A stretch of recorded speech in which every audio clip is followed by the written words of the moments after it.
Hey there, Lysandra Everett here, and this is another video in the series about margin. I'm going to try and get this done rather quickly.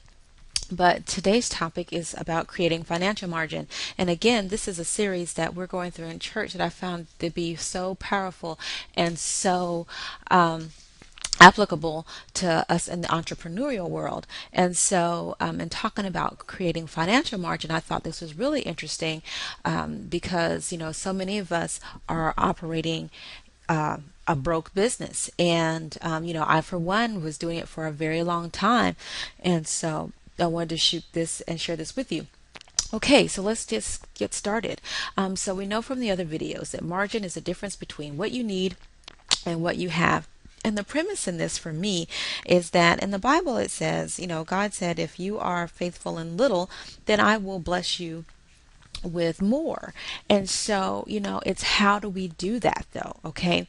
So, first of all, let's talk a little bit about the margin part. So, if your income is $3,000 and you have expenses of $2,500, you have $500 in margin. That's fantastic.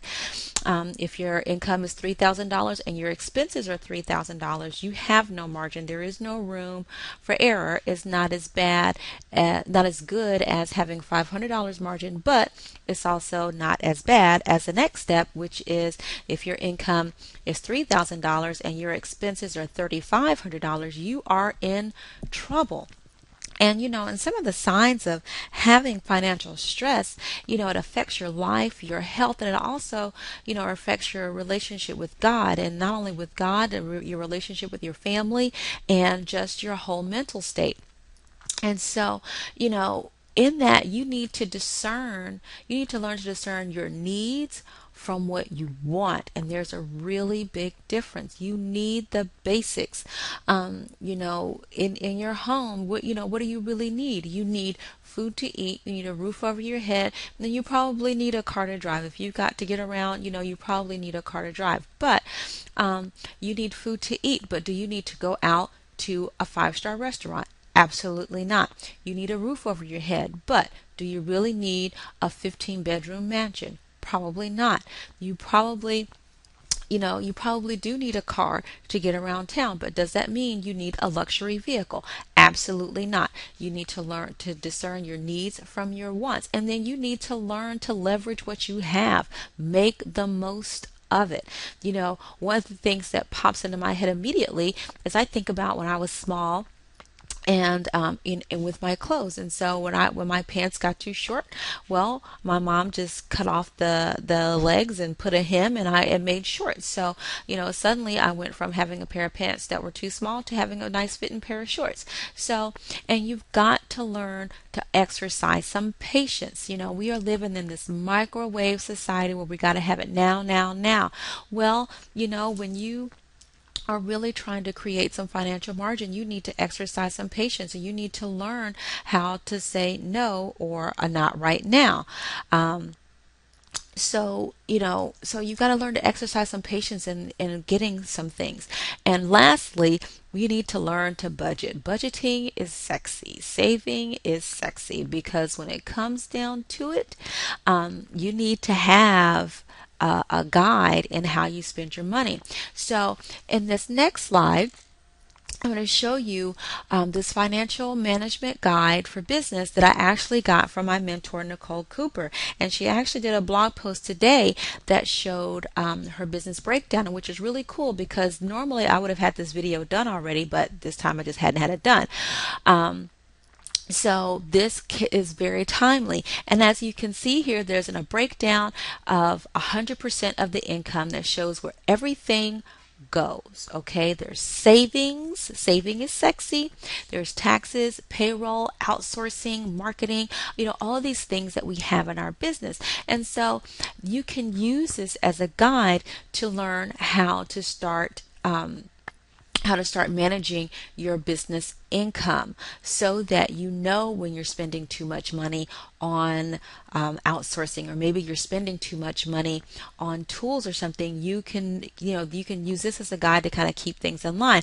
Now also with this is not gospel. So if you find that you might not have one of these, then you can erase it and take that percentage and put it somewhere else. Or if you have something that's not on this list, then you need to add it and then you need to adjust your percentages that way. But you can use this as a guide to start helping you manage your money a little bit better. Okay, and so the next slide.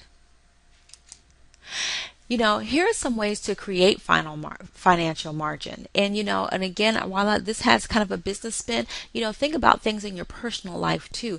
Look at how your money is being spent at home. How much money are you spending on your mortgage? Do you have too much mortgage? Some of us right now do because of the way that our real estate market went. Some of us do have more house than we can afford right now. So, are you spending too much money on going out to eat? Or maybe you're spending too much on recreation. Maybe you're buying things you don't need. Do you really need a 75-inch wall mounted flat screen TV? Probably not. So, here's some ways to create some financial margin. First, spend less than you make. Okay? I mean, that sounds like some, pretty common sense stuff, but hey, if you make $3,000, spend less than that. Number two, make more money. And that's where I am right now in my life. It's creating financial margin by making more money. And so with that, I'll tell you, if you find that you need to make more money, if you're looking at your life, and let me tell you how you know if you need to make more money. Okay, if you're looking at your life and you're saying to yourself, okay, I am spending within what I have coming in. However, my needs dictate that I need more. Okay, then you need to make more money. And, so with that, I have a way that you can make more money. So simply click the link below and you'll find out how I do that. Now, 3, sell things you don't need. Okay, go look through your house. Do you have children's clothes that you don't need? Do you have old, maybe a lawnmower or something like that? Go through your house and find the things you don't need. Sell them. Have a yard sale. Get rid of it. Okay, it's only taking up space in your house anyway. So have a yard sale, take the cash, stash it somewhere. Okay, you don't need to go and spend it just because you made it.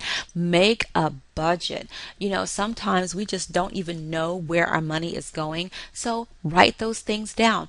Write down how many times are you going out to eat per week? Write down how many cups of coffee do you buy? Write down how many times do you go to the movies and all that things? What are you spending in groceries, gas and electric and all that stuff? Look at your budget. Look at how you're spending your money and see if there are some ways where you can cut back on some things to create some financial margin that way.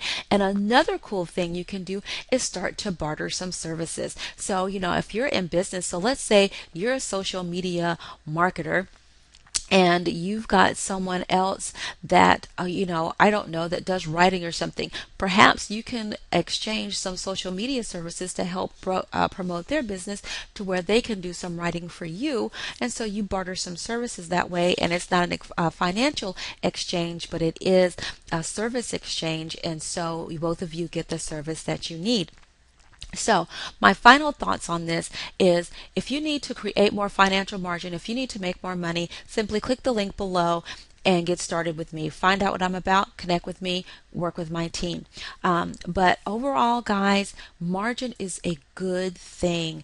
Learn how to manage what you have so that you can make room to receive more and leverage that as well. Okay, this is Lysandra Everett signing off, and I will see you on the next video. Bye.